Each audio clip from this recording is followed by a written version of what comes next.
Alright guys, welcome back to the channel. Thank you for joining us today. Today we're going to do a review of our top 10 Dragon Ball Z Funko Pops. So today we'll be reviewing any Dragon Ball Z series, Dragon Ball, Dragon Ball Z, Dragon Ball Super, or in the movies. So any of those four are our options. So the first pop I got is the legendary Super Saiyan Dragon Ball Z variant Broly. So cool thing about this Broly, well, the movie Broly, was he was a take on the whole legend mythos of the original kind of Super Saiyan lore that the Dragon Ball Z franchise had before they started going with all these crazy power ups. So when they did this movie, it was really cool. He didn't have too much of a backstory besides his overall, like I said, mythos, but it was a good video or movie, and I remember just a kid, it was one of my favorite to watch. So this pop, when they did it, I was like, oh, gotta pick this one up. You got anything to add to that, or? Yeah, no, I think Broly was a great movie character. So back in Dragon Ball Z, Broly actually wasn't part of the canon series. He was a movie character, which were kind of like one-off kind of stories, and the characters never were introduced into the main series until Dragon Ball Super, which they kind of did a reboot to Broly and actually made him even cooler. The OG Broly was cool because he was just a straight-up villain, like nothing redeemable, kind of just a monster and just a beast. And the new Broly is a lot more relatable. They're kind of making him a little bit more of like a kind of an ally to Goku. Spoilers, but if you haven't seen the movie yet, the movie came back in 2016. But yeah, I think it's a really cool Funko Pop and a great character. I actually remember back when they had the old Dragon Ball Z toys back when it was originally airing. And the cool thing about the Broly toys is they're like 4 times the size of the regular characters, so really kind of shows the size. But yeah, great character. And for those of you guys wondering, it's a 2018 Summer Con edition. All right, so for my first choice, it's gonna be Gotenks Super Saiyan 3. The reason I like this one right here is, for one, I think he actually had probably one of the best moments in the Buu saga. So back when Gotenks and Trunks fused into Gotenks, and then they reveal that they have the ability to go Super Saiyan 3. So it's really the only second character to actually go Super Saiyan 3 in the Dragon Ball Z canon. And one thing I really like about this Funko Pop is that actually this one actually picked up at a convention. So I actually was able to find this one at a Crunchyroll convention in San Jose back in, I think, 2018 or 2019. Gotenks overall is a pretty cool character. He's a little bit of like comedic relief, but great character nonetheless. The only thing I wish they would have done on this one was just add the little Super Saiyan 3 onto the box. What does this one just say? Just Super Saiyan Gotenks. Mm-hmm. And so it almost seems like an error, but that's how the box is supposed to be. Cool. Alright. Alright, next up, I'm going to go from the Namek saga, and that's going to be Frieza, the main villain in that saga. And Frieza was overall pretty great villain. He just, like, every time he seemed like he was defeated in that series, he'd always have like that next stage, and like he was just always a obstacle to overcome for the main antagonist. And yeah, his just design overall is pretty cool. And this is his final form variant. They did a really good job on kind of just making him like, I know Toriyama kind of has that thing where he's like, it's not necessarily like the biggest guy, it's more the most what's that called, like performance based. And obviously it's a fighting show, so it's cool. It's kind of like that Bruce Lee aspect. Yeah, man, you can't go wrong with Frieza. He's by arguably the best villain in the whole series. Up until Super, every villain was eventually turned into one of Goku's friends. But in Dragon Ball Z, Frieza was one of the only ones who was just a villain through to the very end. Even when Goku tries to give him a chance, when he gives him some power on Namek before it's exploding to spare Frieza's life, Frieza takes that power that Goku gave him and just blasts him back. And yeah, you can't go wrong with Frieza. It's just a classic. All right. Now, one of my favorites characters in the Dragon Ball Z sagas or stories was Future Trunks. And I remember when you first watch Goku go Super Saiyan in the Namek Saga, and at that point there's only one character who goes Super Saiyan. So at that point it was something that was pretty special. And now later on in the series, everyone, even the children, were able to go Super Saiyan. But back in the Frieza saga and Namek Frieza saga, and then followed by the Android saga, Future Trunks was the second character to transform into a Super Saiyan. And I still remember that episode or series. I think it was like 2 or 3 episodes where Mecha Frieza returns, and everyone's kind of prepared to fight him. And it's really cool because you're thinking like, oh man, we're gonna see a fight against Frieza without Goku. Like, what's gonna happen? Like, people are gonna die. And then out of nowhere, this new character, really cool character, shows up. You have nothing about him, and then he freaking transforms into a Super Saiyan and kills Frieza, and then just waits for Goku to arrive. And then he has a cool little sparring match with Super Saiyan Goku, where he actually attacks him with his sword, and Goku just blocks him with a finger, just blocking all his attacks. And as a very memorable introduction, and a great character. A lot cooler than present day Trunks. Anything you say? Yeah, it was pretty cool. Like my brother said, he kind of just gets thrown into the storyline, and pre-internet days, like I just remember everybody's just wondering like, who the heck's this guy? Like, but he just had a sick look to him and everything, like the jean jacket, and just really iconic character, the feature Trunks. I like him way more than the main series timeline Trunks. Yeah, and Future Trunks and the androids were both kind of based on movies. Those were based off Terminator, basically. Akira Toriyama borrowed a lot of things from movies, even Cell, hence the shirt. All right, cool. And speaking of the Android saga, Cell saga, my next pop is Perfect Cell. And Perfect Cell was really a great villain. I kind of wish that the DragonBallZ series had finished with him. Not to hate too much on the Boo arc, but I think Cell was kind of like that perfect villain because he was pretty evil, but at the same time, he was almost like a reflection of the Z characters because he was made up or comprised of all their cells. So a lot of his traits were the main character's traits, just in a like bad light. So it was a really cool character, and then obviously he has the epic final fight. So yeah, Cell was always one of my favorite characters, even if he was a bad guy. Yeah, Cell, a great character, very similar to Frieza in a lot of ways. For one, Frieza has multiple forms, which so does Cell, and each of Cell's forms have a different kind of personality. The first form Cell, Imperfect Cell, is very animalistic. He talks almost like he has like a lisp, almost like it's a snake.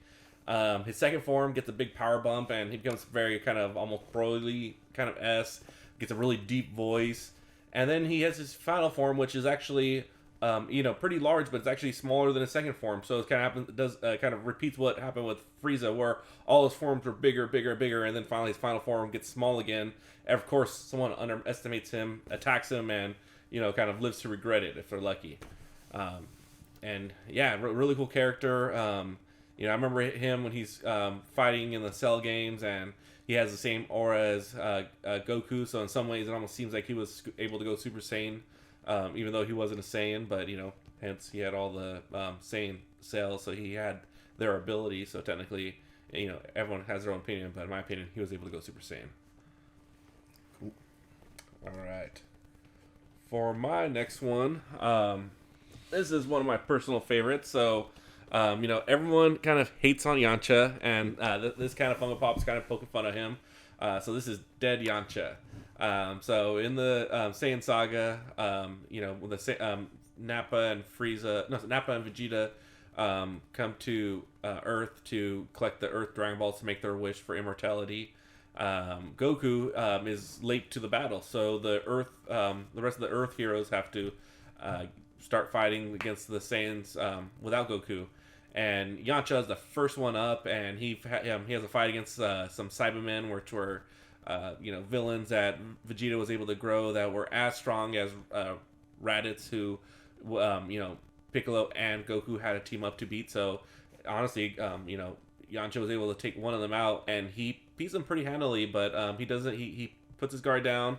One of the Cybermen that were down kind of attacks him from behind and does a self-destruct kind of Chaozu move and kills him. And so later on, Krillin ends up taking out all the Cybermen with one attack. So, forever kind of ruining Yancha's reputation. But, I was a fan of him, and he had some of the coolest attacks. I remember his fight in the Tree of Might. He has one of the coolest abilities, his Spirit Ball. I think it's called Spirit Bomb, where he makes a ball of ki and launches it, and is able to control it with his fingers and follow the villain. And he was a pretty cool character. Yeah, so this one is a 2018 summer exclusive as well, I believe. And this is again the Dragon Ball Z, and I know they use this image in the Dragon Ball Super and the baseball episode kind of as a gag, so it's a cool little throwback to that. Alright guys, next up is the Loot Crate exclusive Super Saiyan Goku with the golden hair, the metallic golden hair. And obviously the Super Saiyan Goku probably has the most variants out of any of the Dragon Ball Z pops. You got the glow in the dark, the base, and this one. And but I believe this one is the best out of all of them, just because it kind of reminds me more of a Super Saiyan 2, but yeah, it's a really good pop. And obviously Goku being the first Super Saiyan after, what was it, 1,000 years, or how yeah, over 1,000 years. Over 1,000 years, whatever Vegeta always constantly rants. And I remember epic scene in the anime when he first transforms.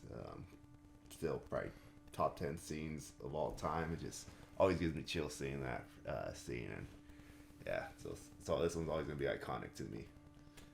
Yeah, and I remember in the old Dragon Ball Z action figures from back in like the late 90s, early 2000s, they actually did the same thing with some of the toys. So some of the toys would have like a kind of a very yellow hair, but then there were some variants of the toys that had the gold hair. And I always thought the gold hair was meant to represent the change from like the perfected Super Saiyan, which they started using in the Cell Saga. But yeah, it's a great Funko Pop. Yeah, and this is back in the days before the power-ups became like a constant thing in the show. And I remember just having to wait freaking days for what was it? What was the show that was Toonami before they finally showed Super Saiyan Goku? All right, so for my next choice, I have Vegeta Training. So this is Vegeta from, I believe this was gonna be after the Namek Saga and before the Android Saga, and I think this is before Trunks arrives to fight Mecha Frieza. So I remember this is in the time period where Goku was still missing from Namek, so Goku hadn't returned. He was actually training somewhere in space because the Z Warriors actually tried to wish him back, and he refused to come back. And during that time, Vegeta was staying with Bulma and her dad at the Capsule Corporation, and they built him one of kind of a ship like the one they built for Goku to make it to Namek. And just like Goku's ship, it had gravity control, so you could use it as a training room. And Vegeta, I believe, during that time, he went up to like I think 100 times Earth's gravity. And I forget the details, but I remember at one point when he was done training, Yancha went into the room and almost died because the gravity was so intense. And I remember that was a good episode.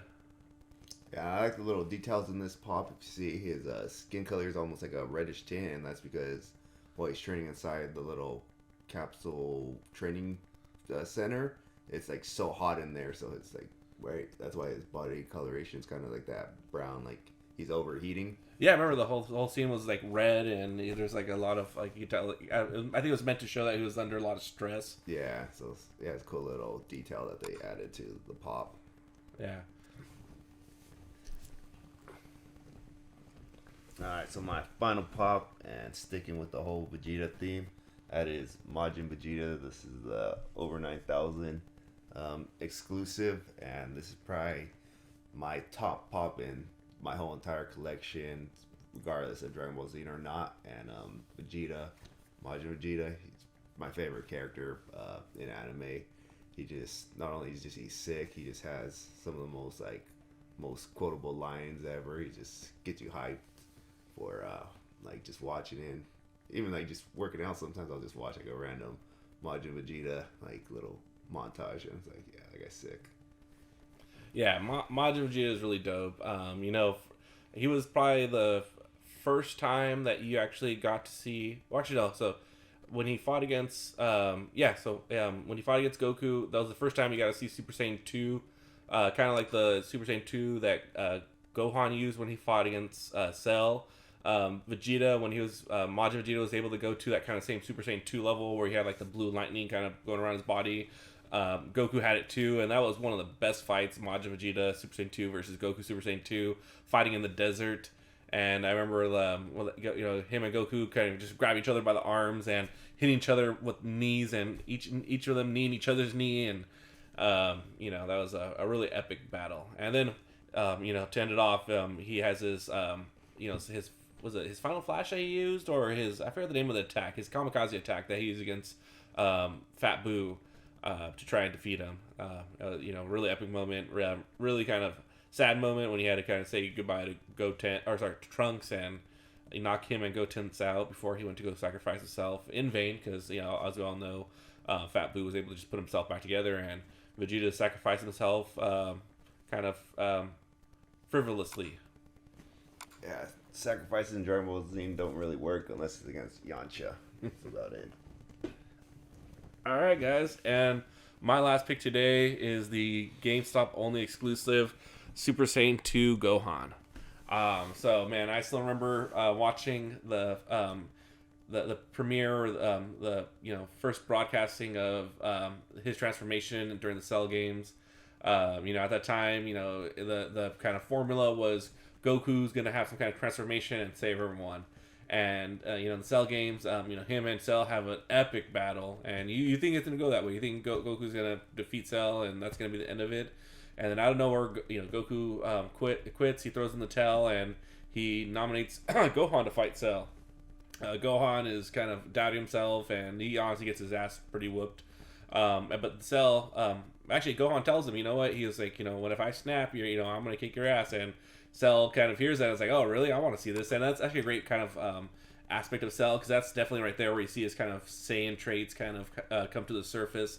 Because that's definitely a Saiyan kind of attitude towards, that's the same thing that happened to Vegeta when Vegeta let Cell transform. His curiosity got the better of him. Yeah, they're always like up for the challenge. It's kind of cool. Like, yeah. Anytime they hear like a new bar, they want to go test themselves. So that's a great thing about it. Yeah, I could relate to it too, because I know myself. I was pretty competitive, and I would always prefer looking for a tougher competition versus the kind of low competition. Some people like a challenge. And so, when Cell kills Android 16 and Gohan just snaps and he actually transforms, and it's the first time you actually get to see kind of like a perfected Super Saiyan 2, and he just destroys Cell. And, Cell is really cocky, and he, creates the Cell Juniors, and Gohan just kills them all. And I believe in the episodes, they say that each of the Cell Juniors have the same power of Cell, so he essentially kills Cell like 4 or 5 times, and then he finally, does a Kamehameha duel with Cell while he's in kind of floating in the air, and he just almost destroys him. Of course, Cell's able to kind of regenerate himself, and then he does a self-destruct, which Goku has to sacrifice himself for, and that whole battle is just epic, And then to finish it off with this huge Kamehameha duel, where the Kamehameha blasts are like the size of mountain ranges, it was unreal, and hold a special place in my heart. Yeah, I think Super Saiyan 2 Gohan's probably the most efficient anime kind of character, because he just gets in there and just does the job, just murks everyone. Even in the BoJack Unbound movie, same thing. Once he gets into that state, he's just kind of like, he's just in the zone, So badass character, Super Saiyan 2 Gohan. And I have high hopes for this new movie coming out. Was it DragonBallZ Superheroes? Gohan's supposed to be playing a pretty major role in it, so fingers crossed. Hopefully he has kind of Super Saiyan 2 moment in the movie. All right, guys. Well, thanks for joining us again for our channel, and like, subscribe, comment, and give us some feedback if you guys can. All right, guys. Peace. Thank you.